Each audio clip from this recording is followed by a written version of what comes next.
ನಮಸ್ಕಾರ ನನ್ನ ಯೂಟ್ಯೂಬ್ ಬಳಗ. ಇವತ್ತು ನಾನು ಮಟನ್ ಕರಿ ಮಾಡ್ತಾ ಇದ್ದೀನಿ. ಮೊದಲು ಒಂದು ಪ್ಯಾನ್ ತಗೊಳ್ಳಿ, ಅದರಲ್ಲಿ ಹಸಿಮೆಣಸಿನಕಾಯಿ ಹಾಕಿ ಅದು ಚಟಪಟ ಆದಮೇಲೆ ಅದರಲ್ಲಿ ನೀವು ಕೊಬ್ಬರಿಯನ್ನು ಹಾಕಿ ಇದು ಹುರಿದು ಯಾಕೆ ಮಾಡ್ತಾ ಇದ್ದೀನಿ ಅಂದರೆ ಜಾಸ್ತಿ ಇದು ನಿಮಗೆ ಒಂದು ಟೇಸ್ಟ್ ಕೊಡಲಿ ಅಂತ ಹೇಳಿ ಮಾಡ್ತಾ ಇರೋದು ನಾನು. ಹೀಗೆ ನೀವು ಸ್ವಲ್ಪ ಹುರಿದು ಮಾಡಿ ನೋಡಿ ಹೇಗೆ ಚೆನ್ನಾಗಿ ಟೇಸ್ಟ್ ಬರುತ್ತೆ ಅಂತ. ಇದರಲ್ಲಿ ಧನಿಯಾ ಹಾಕ್ತಾ ಇದ್ದೀನಿ ಇವಾಗ.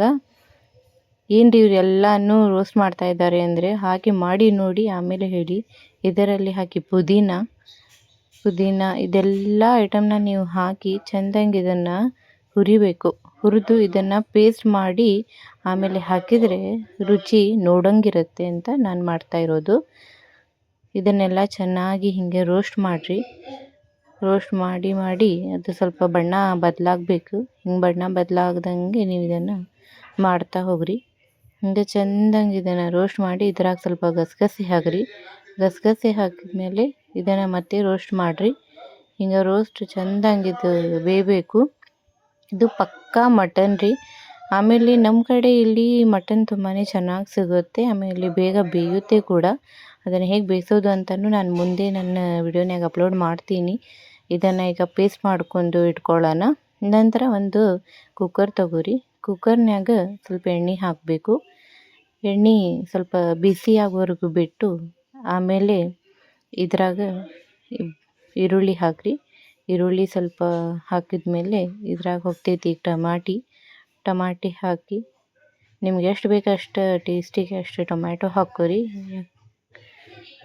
ಟೊಮ್ಯಾಟೊ ಸ್ವಲ್ಪ ಚೆಂದಂಗೆ ಬೇಯ್ದ್ಮೇಲೆ ಇದ್ರಾಗ ಶುಂಠಿ ಬೆಳ್ಳುಳ್ಳಿ ಪೇಸ್ಟ್, ಕೊತ್ತಂಬರಿ ಹಾಕಿರ್ತೀನಿ ನಾನು ಪೇಸ್ಟ್ ಮಾಡುವಾಗ. ಅದು ನಂದು ಮನೆಯದು ಮಾಡಿರೋಂಥ ಪೇಸ್ಟ್ ಆಗಿರ್ತೈತಿ. ಇದನ್ನು ಚೆಂದಂಗೆ ಇದು ಮಾಡಿ ಇದ್ರಾಗ ಹಾಕಿರಿ ಧನಿಯಾ ಪೌಡರ್. ಆಮೇಲೆ ಇದ್ರಾಗ ಸ್ವಲ್ಪ ಅರಿಶಿನ ಹಾಕಿರಿ. ಅರಿಶಿನ ಹಾಕಿ ಚೆಂದಂಗೆ ಇದನ್ನು ಈಗ ಬಾಡಿಸ್ರಿ. ಇದು ಸ್ವಲ್ಪ ಇದಾದಮೇಲೆ ಚೆಂದಂಗೆ ತೊಳೆದಿರುವಂತಹ ಕುರಿ ಮಾಂಸ ತಗೊಂಡು ಅದರ ಕುರಿ ಮಾಂಸನ ಸೇರಿಸ್ಬೇಕು. ಇದ್ರಾಗ ಸ್ವಲ್ಪ ಕೊಬ್ಬು ಕೂಡ ಇದ್ರೆ ಚಲೋ ಟೇಸ್ಟ್ ಬರ್ತೈತ್ರಿ. ಕುರಿ ಮಾಂಸ ಸೇರಿಸ್ಬೇಕು. ಆಮೇಲೆ ಇದನ್ನು ಚೆಂದಂಗೆ ಮಿಕ್ಸ್ ಮಾಡಿರಿ. ಬರೀ ನೀವು ಇದು ಬೆಂದ ಮೇಲೆ ಇದರ ನೀರು ಸವಿಬೇಕ್ರಿ, ಎಂಥ ಟೇಸ್ಟ್ ಆಗ್ತೈತಿ. ನನಗೆ ಸ್ವಲ್ಪ ಅದು ರಸ ಮಾಡೋದೈತಿ, ಅದಕ್ಕೆ ನಾನು ಸ್ವಲ್ಪ ನೀರು ಆ್ಯಡ್ ಮಾಡಾಕತ್ತೀನಿ ಇದ್ರಾಗ. ಈಗ ಕುಕ್ಕರ್ ಕ್ಲೋಸ್ ಮಾಡಿ ಇದನ್ನು ಬೇಯಿಸ್ಬೇಕು. ನಂತರ ಒಂದು ಡಬರಿ ತಗೋರಿ, ಅದ್ರಾಗ ಎಣ್ಣೆ ಹಾಕಿರಿ. ಎಣ್ಣೆ ನಿಮ್ಗೆ ಬಿಟ್ಟಿದ್ದು ಎಷ್ಟರ ಹಾಕೋರಿ. ಅದ್ರಾಗ ಹಾಕಿರಿ ಈಗ ಸ್ವಲ್ಪ ಪುದೀನ ಸ್ವಲ್ಪ ಸಿಡಿಯಾಕತ್ತೈತಿ ಅಂದ್ರೆ ಅದ್ರಾಗ ಹಾಕಿರಿ. ಸ್ವಲ್ಪ ಅನ್ನದ ಎಲೆ ಸಿಗ್ತೈತಿ, ಅದನ್ನು ಹಾಕಿರಿ. ಆಮೇಲೆ ಟೊಮ್ಯಾಟೊ ಆ್ಯಡ್ ಮಾಡೀನಿ ಇದ್ರಾಗ. ಟೊಮ್ಯಾಟೊ ಈಗ ನನಗೆ ಸ್ವಲ್ಪ ಜಾಸ್ತಿ ಬೇಕ್ರಿ, ಯಾಕಂದರೆ ನಾವು ಸ್ವಲ್ಪ ಖಾರ ಮತ್ತು ಹುಳಿ ಇದ್ದರೆ ಇದು ಇನ್ನೂ ಟೇಸ್ಟಿ ಆಗ್ತೈತಿ. ಅದಕ್ಕೆ ನಮ್ಮ ಮನ್ಯಾಗ ಸ್ವಲ್ಪ ಖಾರ ಮತ್ತು ಹುಳಿ ಜಾಸ್ತಿ ತಿಂತಾರೆ.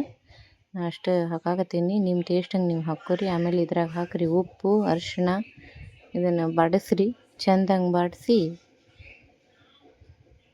ಇದಕ್ಕೆ ಕುದಿಯಾಕೆ ಬಿಡ್ರಿ. ಇದ್ರಾಗ ಮತ್ತೊಂದು ಸ್ವಲ್ಪ ಶುಂಠಿ ಬೆಳ್ಳುಳ್ಳಿ ಪೇಸ್ಟ್ ಹಾಕ್ಕೊರಿ, ಟೇಸ್ಟ್ ಬರ್ತೈತಿ. ಮನೆ ಮಾಡಿದ್ದೇ ಇರ್ತೈತಿ, ನಿಮ್ಮ ಮನ್ಯಾಗ ಮಾಡ್ಕೊಂಡು ಹಾಕಿರಿ. ಇದ್ರಾಗ ಒಂದು ಸ್ವಲ್ಪ ಧನಿಯಾ ಪೌಡರ್ ಸೇರಿಸ್ರಿ. ಅದ್ರಲ್ಲಿ ಸ್ವಲ್ಪ ಹಾಕಿದ್ದೆ ನಾನು. ಇದ್ರಾಗ ಮತ್ತು ಏಲಕ್ಕಿ ಲವಂಗ ಪೌಡ್ರ್ ಮಾಡಿ ಇಟ್ಕೊತೀನಿ ನಾನು, ಅದನ್ನು ಹಾಕೀನಿ. ಆಮೇಲೆ ಗರಂ ಮಸಾಲೆ ಪೌಡ್ರ್ ಹಾಕಿ ಇದು ಬೆಂದ ಮಟನ್ ಐತ್ರಿ. ಈ ಮಟನ್ ಈಗ ಅದ್ರಾಗ ಸೇರಿಸಿ ಚೆಂದಂಗೆ ಇದನ್ನೇ ಸ್ವಲ್ಪ ಸಮೀಪದಿಂದ ಮಾಡೀನಿ ನಾನು. ಮಟನ್ ಅದ್ರಾಗ ಈಗ ನಾನು ಆ್ಯಡ್ ಮಾಡೇನಿ ರೀ ವಿಸಿಲ್ ತೆಗೆದು. ಅದು ಕುದಿಯಾಕತ್ತೈತಿ. ಇದು ಕುದಿಯಾದ್ಮೇಲೆ ನಾನು ಆಗಲೇ ರುಬ್ಕೊಂಡಿದ್ನಲ್ಲ ರೀ ಹುರಿದ ಮಸಾಲೆ, ಅದನ್ನು ಇದ್ರಾಗ ಸೇರಿಸ್ಬೇಕು. ಸೇರಿಸಿ ಇದನ್ನು ಚೆಂದಂಗೆ ಮಿಕ್ಸ್ ಮಾಡಿ ಕುದಿಯಾಕೆ ಬಿಟ್ಬಿಡ್ರಿ. ಒಂದು ಸ್ವಲ್ಪ ಹೊತ್ತು ಬಿಡ್ಬೇಕು. ಹೆಂಗಂತ ಅಂದರೆ ಅದು ಎಣ್ಣೆ ಬಿಡ್ಬೇಕ್ರಿ. ಅದು ಎಣ್ಣೆ ಬಿಟ್ರೆ ಭಾಳ ಟೇಸ್ಟ್ ಬರ್ತೈತಿ. ಅದಕ್ಕೆ ಅದನ್ನು ಬೇಯಕ್ಕೆ ಬಿಡ್ರಿ. ಈಗ ಇದು ಚೆಂದಂಗೆ ಬೇಯಲಿ.